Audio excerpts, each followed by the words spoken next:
오늘은 마태복음 강해 설교를 쉬고 은퇴에 대하여 살펴봅니다. 오늘 이춘열 장로님과 세 분의 권사님 은퇴식이 설교 후에 있습니다. 교회에서 목사와 장로와 집사와 권사로 직분을 맡다가 교단이 정한 나이에 은퇴를 하는데 은퇴의 의미가 무엇인지 오늘 본문을 통해 살펴봅니다. 오늘 본문의 배경은 이렇습니다. 이스라엘 백성이 애굽을 탈출한 이후에 이제 가나안 땅을 점령해야 합니다. 모세는 이 가나안 땅을 점령하기 위하여 이 땅을 정탐할 필요성을 느껴서 각 지파의 지휘관 한 명씩 총 12명을 뽑아 가나안 땅을 정탐하게 했습니다.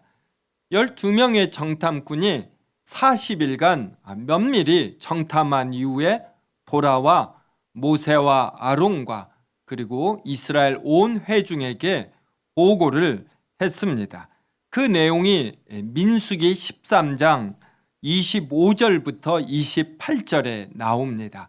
민수기 13장 14장을 계속 살펴볼 터이니까 성경을 직접 찾아보셔도 됩니다. 자막 화면에 나오는데 한 절씩 읽겠습니다. 40일 동안 땅을 정탐하기를 마치고 돌아와 이스라엘 자손의 온 회중에게 나와 그들에게 보고하고 그 땅의 과일을 보이고 모세에게 말하여 이르되 당신이 우리를 보낸 땅에 간즉 과연 그 땅에 젖과 꿀이 흐르는데 이것은 그 땅의 과일이니이다. 그러나 그 땅 거주민은 강하고 성읍은 견고하고 힘이 클 뿐 아니라 거기서 아낙 자손을 보았으며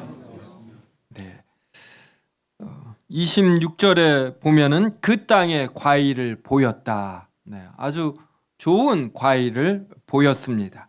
그리고 27절에 보면은 이 가나안 땅에는 정말로 젖과 꿀이 흐르더라. 그러며 이거의 증거로 과일을 이렇게 보였습니다. 그런데 이제 28절에 보면 그러나 그래요. 거기에 있는 땅의 작물, 토양의 비옥도 뭐 이러한 거 좋습니다. 근데 그 땅을 점령하여 사는 그 거주민은 강하고 성읍은 견고하고 힘이 크다. 게다가 거기에는 아낙 자손들이 있다. 아낙 자손은 이런 기골이 장대한 거인의 자손으로 알려져 있습니다. 그러니 이 보고를 듣는 이제 회중은 불안한 마음이 일겠죠. 그러자 갈렙이 나섰습니다. 이 내용은 30절부터 33절에 나오는데 한 절씩 읽겠습니다. 갈렙이 모세 앞에서 백성을 조용하게 하고 이르되 우리가 곧 올라가서 그 땅을 취하자 능히 이기리라 하나. 그와 함께 올라갔던 사람들은 이르되 우리는 능히 올라가서 그 백성을 치지 못하리라. 그들은 우리보다 강하니라 하고 이스라엘 자손 앞에서 그 정탐한 땅을 악평하여 이르되 우리가 두루다니며 정탐한 땅은 그 거주민을 삼키는 땅이요 거기서 본 모든 백성은 신장이 장대한 자들이며 거기서 아낙 자손의 거인들을 보았나니 우리는 스스로 보기에도 메뚜기 같으니 그들이 보기에도 그와 같았을 것이니라. 30절 한번 보십시오. 갈렙이 백성을 조용하게 했다. 이 내용이 나와요. 정탐꾼들이 부정적으로 보고하자 회중들이 이제 불안으로 이런 소란을 떨게 된 겁니다. 그래서 갈렙은 말하기 위해서 이들을 조용하게 해야 할 정도였어요. 갈렙은 우리가 곧 올라가서 그 땅을 취하자 능히 이기리라 이렇게 긍정적으로 그리고 적극적으로 말을 했습니다. 그런데 바로 받아서 31절에 보면 같이 올라갔던 다른 정탐꾼들은 우리는 능히 올라가서 그 백성을 치지 못하리라. 그들은 우리보다 강하다. 이렇게 말을 했습니다. 그러면서 32절에 보면 그 땅을 악평을 합니다. 악평하여 뭐라고 하냐면 그 땅은 거주민을 삼키는 땅이다 그래요. 거기서 본 모든 백성은 신장이 장대한 자들이다. 이렇게 악평을 했습니다. 33절에서는 거기서 네피림 후손인 아낙 자손의 거인들을 보았다. 그 땅에서 본 것들에 이 10명의 정탐꾼들은 사로잡혔습니다. 그러니까 그것과 견주어 자신들을 보았을 때 자신들은 메뚜기 같다 이랬어요. 그리고 그들이 보기에도 자신들을 메뚜기처럼 볼 것이다. 이렇게 표현한 것입니다.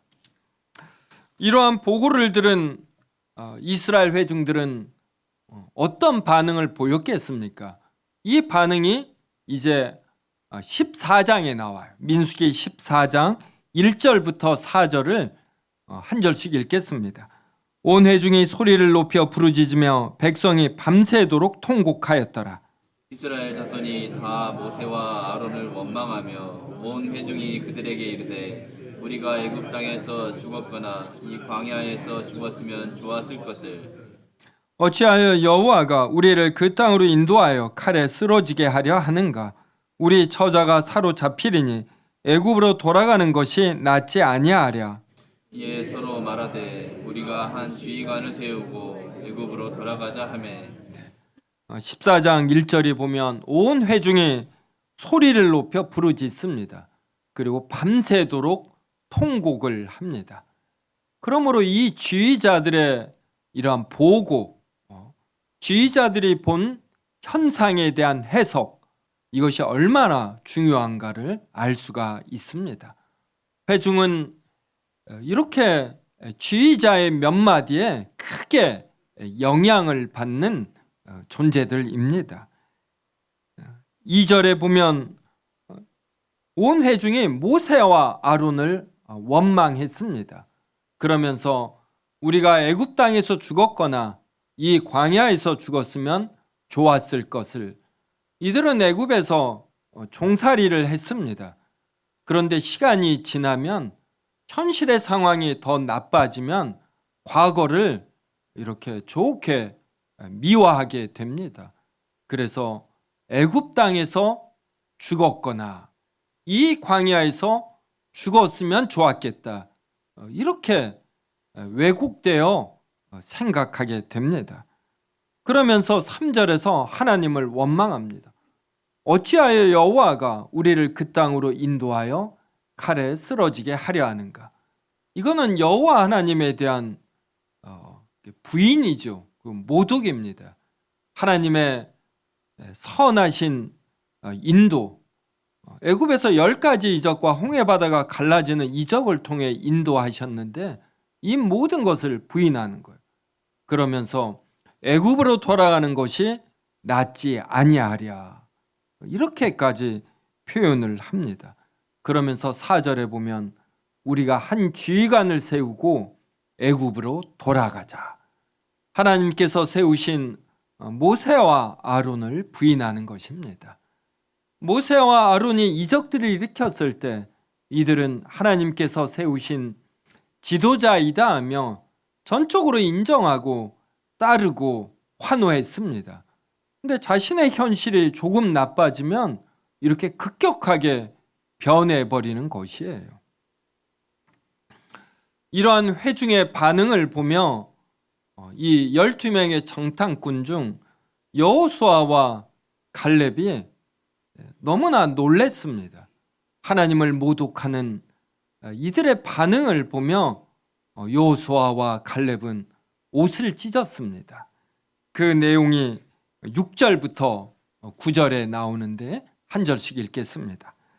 그 땅을 정탐한 자 중 눈의 아들 여호수아와 여분네의 아들 갈렙이 자기들의 옷을 찢고 이스라엘 자손의 온 회중에게 말하여 이르되 우리가 두루다니며 정탐한 땅은 심히 아름다운 땅이라. 여호와께서 우리를 기뻐하시면 우리를 그 땅으로 인도하여 들이시고 그 땅을 우리에게 주시리라. 이는 과연 젖과 꿀이 흐르는 땅이니라. 다만 여호와를 거역하지는 말라. 또 그 땅 백성을 두려워하지 말라. 그들은 우리의 먹이라. 그들의 보호자는 그들에게서 떠났고 여호와는 우리와 함께 하시느니라. 그들을 두려워하지 말라 하나. 7절에 보면 여호수아와 칼렙은 가나안 땅이 아주 좋다고 표현을 합니다. 심히 아름다운 땅이라. 그 다음 8절 보십시오. 과연 젖과 꿀이 흐르는 땅이다. 그래서 여기를 차지하는 방법은 8절 앞부분에 있죠. 여호와께서 우리를 기뻐하시면, 여호와께서 우리를 그 땅으로 인도하여 들이시고 그 땅을 우리에게 주시리라. 그러니까 여호수아와 갈렙은 가나안 땅에 있는 이 거인 자손, 아낙 자손을 보기 이전에 그 뒤에 계시는 여호와 하나님을 본 것입니다. 10명의 정탐꾼은 현실만 본 거예요. 눈에 들어오는 것에 치여버렸지만 여호수아와 갈렙은 믿음이 있기 때문에 눈에 보이는 것을 다르게 해석하는 이러한 분별력이 있었습니다. 여호수아와 갈렙은 하나님께서 왜 아브라함을 부르시고 그로 하여금 고향 본토 친척집을 떠나 가나안 땅으로 인도하셨는가? 그리고 이 땅을 후손에게 주시겠다고 약속하신 것, 이것을 성경을 통해 알고 이에 대한 분명한 믿음이 있는 것이에요. 그래서 인생을 오래 사신 분은 압니다. 현실, 이것보다 더 중요한 것은 현실을 바라보는 눈이에요. 눈. 제가 영국에 잠시 유학을 했는데 1991년인가 그렇습니다. 그때는 제가 한국에서 왔다 그러면 지식인들이 알았어요. 그리고 남한과 북한을 구별하는 사람은 저는 당연히 구별하는 줄 알았거든요. 그런데 지식인들이 남한이 자본주의고 북한이 공산주의라는 거, 이거 알았습니다. 코리아가 극동에 있다라는 거, 이거 모르는 분이 꽤 됐습니다. 그때 현대를 현다이 그러더라고요. 현대 차 보면 얼마나 반가웠는지 모릅니다. 그런데 지금 어떻습니까? 대한민국이 참 크게 발전했지요. 한 35년 만에 완전히 달라졌어요. 한국 전쟁이 일어난 이후 이 상황만 보면은 대한민국이 이렇게 되리라고 누가 여겼겠습니까? 이 대한민국을 이렇게 일군 사람들이 현실에 압도당하지 않고 하면은 된다라는 이러한 긍정적인 사고 방식과 그리고 열심히 현재의 대한민국을 일구지 않았습니까? 여호수아와 갈렙은 이런 긍정적인 사고, 적극적 사고 방식 이전에 여호와 하나님에 대한 믿음이 있었어요. 왜 하나님께서 아브라함을 부르셨는가? 아브라함에게 가나안 땅을 주시겠다고 약속을 하셨는가? 이걸 분명히 압니다. 그렇기 때문에 이스라엘 백성이 애굽에서 나올 때 벌어진 10가지의 이적, 홍해 바다가 갈라진 것, 이것을 단순한 하나의 기억으로 여기지 않고 결정적인 장면으로 여깁니다. 홍해 바다를 가르신 하나님께서 이 가나안 땅에 있는 거인 아낙 자손을 다루시지 못하겠습니까? 그래서 여호수아와 갈렙은 여호와께서 우리를 기뻐하시면 여호와께 달려있다라는, 우리를 그 땅으로 인도하여 들이시고 그 땅을 우리에게 주시리라. 이 땅은 젖과 꿀이 흐른다. 그 땅에 있는 좋은 모든 것이 자신들의 것이 된다라는 이러한 희망이 있는 것입니다. 9절에 보면은 다만 여호와를 거역하지 말라. 관건은 여호와에게 순종하느냐 거역하느냐에 달려있다. 그러니까 그 땅 백성은 두려워할 필요가 없다. 그들은 우리의 먹이라. 그러니까 믿음에서 나오는 이러한 패기, 확신, 자신감이 있는 것입니다. 그들의 보호자는 그들에게서 떠났고 여호와는 우리와 함께 하신다. 분명한 믿음의 고백이 여호수아와 갈렙에게 있었습니다. 자, 이러한 보고를 하고서부터 45년이 흘렀습니다. 이게 오늘 본문의 배경이에요. 45년 동안 어떠한 일이 발생했느냐면 하나님께서 하나님을 모독한 그들에 대해서 진노하셨습니다. 10가지의 이적, 홍해 바다가 갈라지는 이적을 통해 이들을 인도하셨건만 이들이 이걸 모두 다 잊어버린 거예요.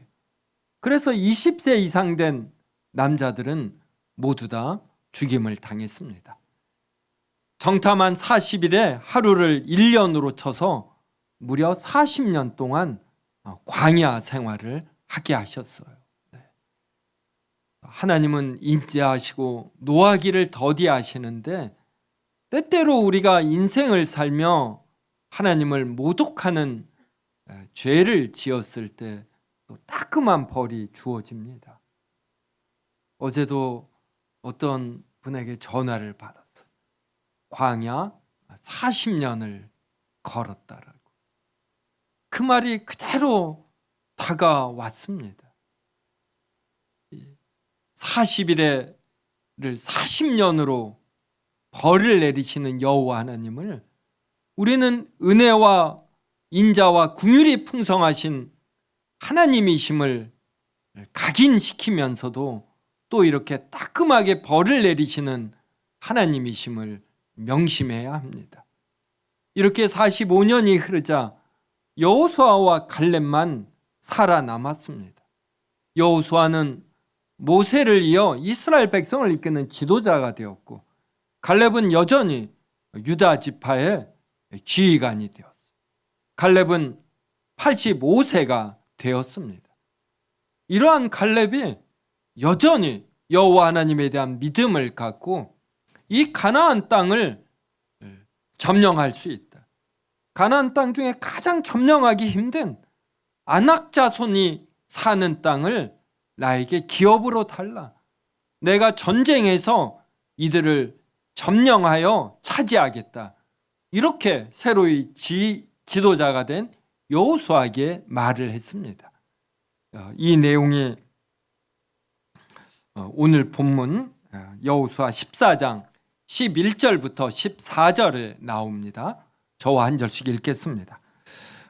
모세가 나를 보내던 날과 같이 오늘도 내가 여전히 강건하니 내 힘이 그때나 지금이나 같아서 싸움에나 출입에 감당할 수 있으니 그날에 여호와께서 말씀하신 이 산지를 지금 내게 주소서. 당신도 그날에 들으셨거니와 그곳에는 아낙 사람이 있고 그 성읍들은 크고 견고할지라도 여호와께서 나와 함께 하시면 내가 여호와께서 말씀하신 대로 그들을 쫓아내리이다 하니 여호수아가 여분네의 아들 갈렙을 위하여 축복하고 헤브론을 그에게 주어 기업을 삼게 하매 헤브론이 그 여분네의 아들 갈렙의 기업이 되어 오늘까지 이르렀으니 이는 그가 이스라엘의 하나님 여호와를 온전히 쫓았음이라.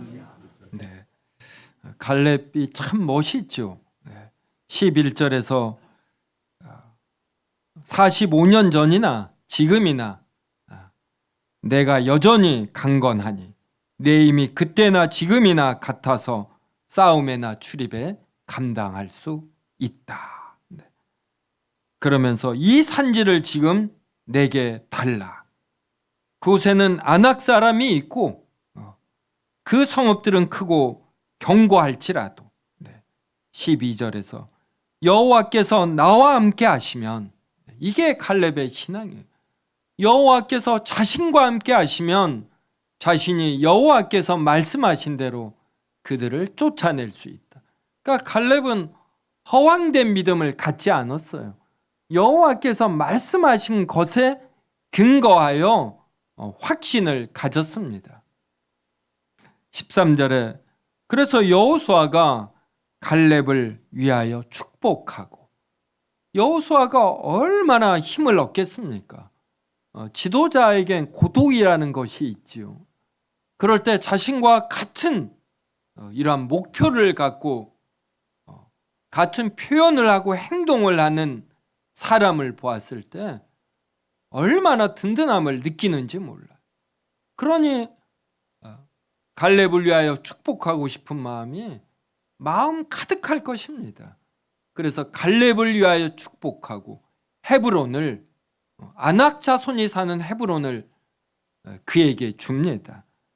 그랬더니 14절에 보면 이 땅이 갈렙의 기업이 되어 오늘까지 이르렀으니, 이 말은 갈렙이 그 이후에 여호수아에게 이 땅을 분배받은 이후에 전쟁하여 이들을 점령했다, 이러한 말입니다.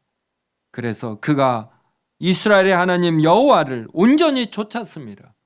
갈렙이 이렇게 할 수 있었던 것은 사람을 좇은 것이 아니라, 눈에 들어오는 현상들을 좇은 것이 아니라 하나님 여호와를 온전히 좇았기 때문에 이러한 일이 있은 것이다, 이렇게 표현을 합니다. 성도 여러분, 혹시 주변에 우리 살다 보면 젊은 사람과 나이 드신 분이 논쟁하거나 싸우는 걸 봅니다. 그때 젊은 사람이 연세 드신 분에게 나이 드신 분이 양보하셔야죠. 나이 드신 분은 지금까지 많은 기회를 누리지 않았습니까? 젊은 사람에게 기회를 주시고, 젊은 사람이 아직 미숙해서 실수할 수 있는데 이것을 꼬투리 삼아서 기회를 박탈하셔야 되겠습니까? 이렇게 표현하는 경우를 종종 봅니다. 이렇게 표현하는 젊은 사람이 나이가 들었을 때는 젊은 사람과 논쟁하거나 싸울 때 어떻게 표현할까요? 그때는 젊은 사람이 양보해야지, 이제 내가 살면 얼마나 산다고 내가 할 기회를 빼앗아 가는가?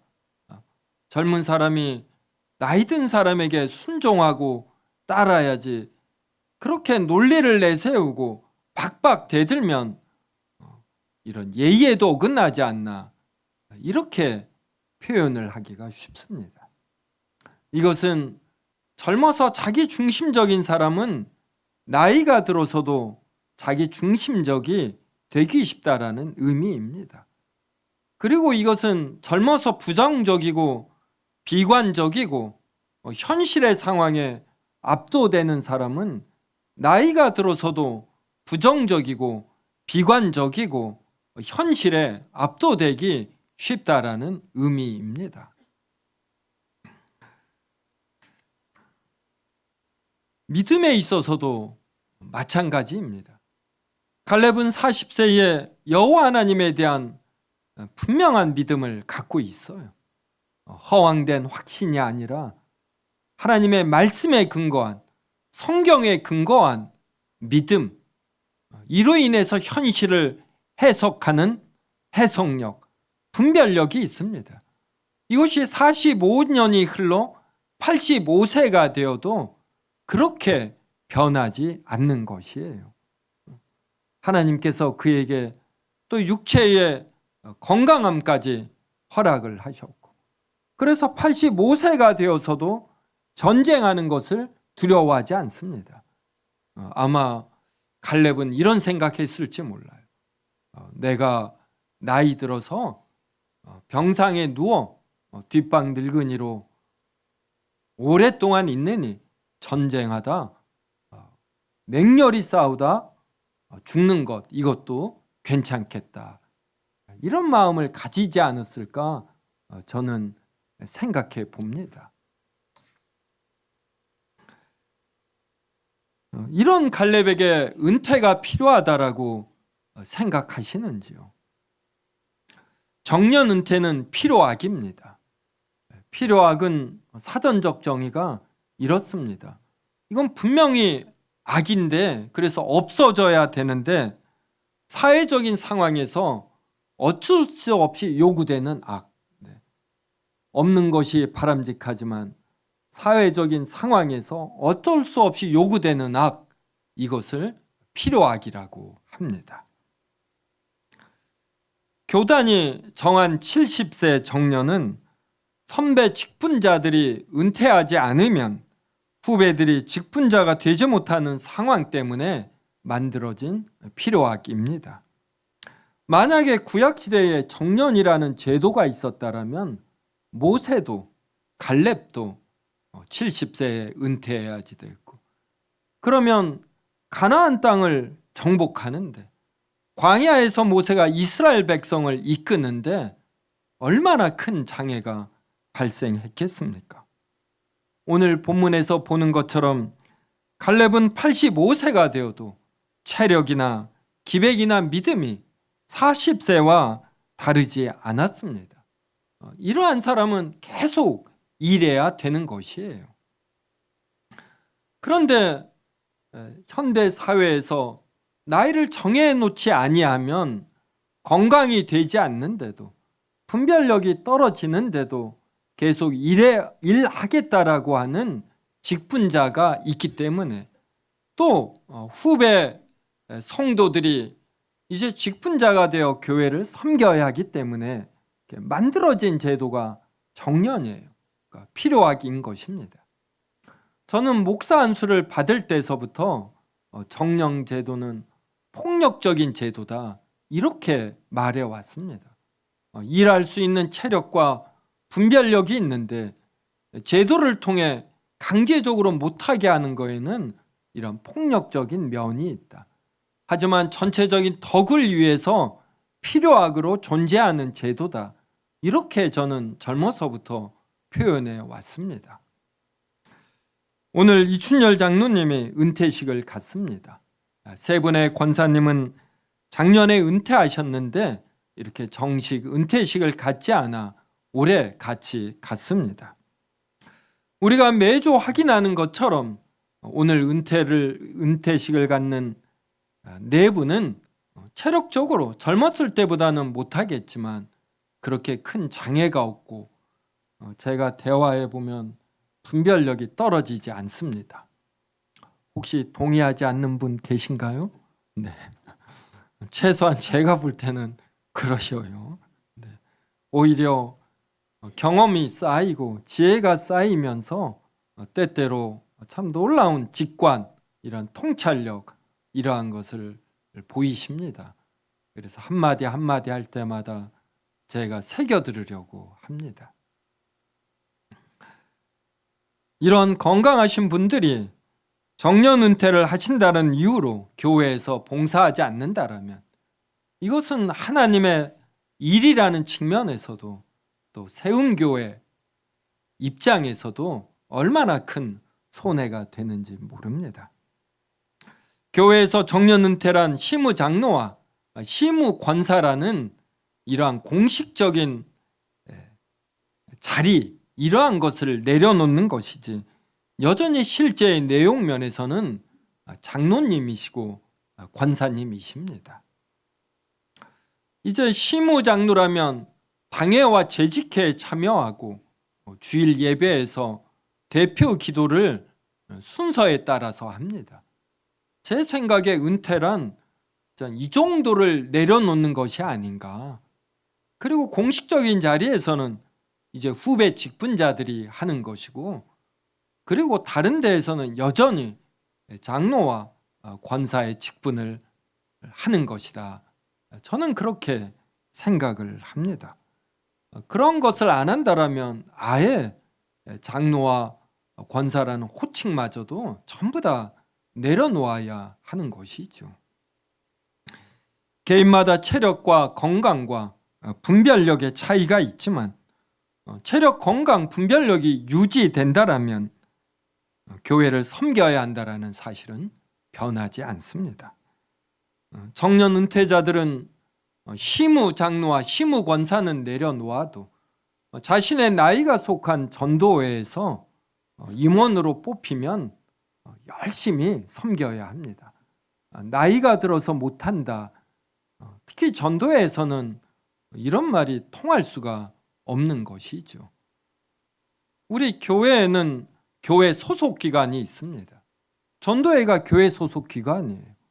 이 전도회는 특별히 전도를 주요한 내용으로 삼습니다. 또 우리 교회에 차세대 발전연구회라는 교회 소속 기관이 있습니다. 이것은 차세대들을 이렇게 잘 섬기겠다라는 이러한 교회 소속 기관이에요. 저는 이런 은퇴하신 장로님, 권사님들이 이렇게 차세대 발전연구회, 또 세움 개혁신앙 아카데미, 이러한 기관들을 창의적으로 만드시고 열과 성을 다해서 섬기실 필요가 있다, 이렇게 생각합니다. 젊은 사람들을 앞에 세우셔도 되고 본인이 앞에 서서 주도적으로 하셔도 되고 열과 성을 다해 섬기고 또 재력이 되면 때때로 후배들에게 밥을 사주며 여호수아와 갈렙처럼 회중들을 건설적으로 긍정적으로 꿈과 희망으로 이끄는 것입니다. 교단이 정한 법이기에 우리가 청년 제도를 따르지만 우리는 여전히 네 분의 은퇴자에게 섬길 수 있는 기회와 장을 제공해야 하고, 그리고 이분들이 무엇을 섬길 때 우리는 여전히 장로님과 권사님으로 여겨 그 권위와 리더십을 인정하고 따라야 합니다. 이분들이 무슨 일을 하려고 하실 때 적극적으로 응원하고 도와야 합니다. 하나님 앞에서 은퇴란 없습니다. 병이 들어 병상에 누울 때, 그때에도 기도와 응원이라는 이러한 사역은 있는 것이고, 모든 신자는 죽을 때 은퇴하는 것이다, 이렇게 생각합니다. 세움교회 교인들은 모두 이러한 자세를 가지시기 바랍니다. 이런 자세를 가질 때 갈렙처럼 85세가 되어도 건강과 체력과 활력과 믿음이 40세처럼 유지되기 쉽고, 오히려 이 믿음 그리고 자세 태도는 오히려 강해집니다.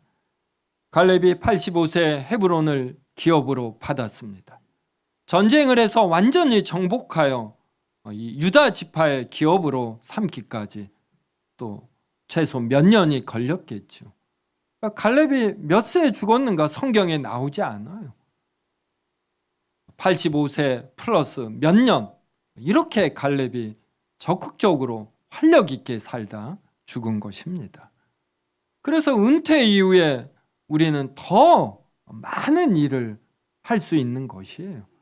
지혜가 묻고 경륜이 묻고, 젊어서는 일을 할 때 투박함이 있고 일을 추진하다 몇 사람의 마음을 상하게 하기도 하지만, 경륜이 쌓이면 눈에 들어오니 얼마나 원숙하게 할 수 있습니까?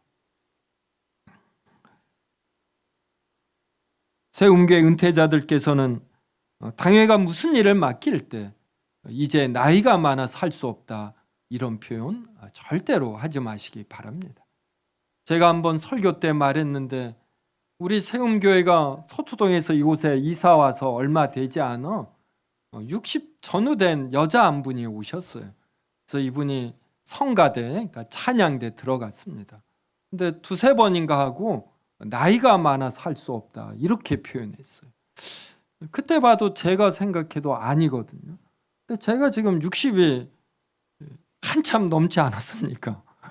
근데 지금 생각해 보면 60세 참 젊어요. 찬양대로 섬길 수 있다, 이 자체가 감사하고 기쁜 일이지 않습니까? 목소리가 갈라져 다른 사람들이 불편하다, 이 말이 나올 때까지 당회에서 임명하면 열심히 섬기는 것입니다. 찬양대만이 아니라 무슨 일이든 그래요. 제가 노회나 총회에서 무슨 일 맡기면 지금까지 사양한 적 없습니다. 성도가 교회를 열심히 섬기면 이 교회가 얼마나 좋습니까? 노회와 총회 일 해야 정말 밥 안 나옵니다. 시간 뺏기고 정열 뺏기는데, 제가 나서서 뭘 하겠다 이 말은 하지 않지만 맡기면 저 열심히 하는 편입니다. 그래야 우리 노회와 총회가 든든히 서가는 것이죠. 오늘 은퇴식을 갖는 네 분의 은퇴자들에게 하나님께서 건강과 체력과 활력과 믿음을 강하게 해주시기를 기원합니다. 이분들을 통하여 세움교회의 빈 구석이 채워지고 갈렙처럼 교인들에게 올바른 방향을 제시하고 벌어지는 여러 일에 대한 올바른 해석을 제공하여 교인들에게 희망과 용기를 주시고 성도들에게 본이 되기를 주님의 이름으로 축원합니다.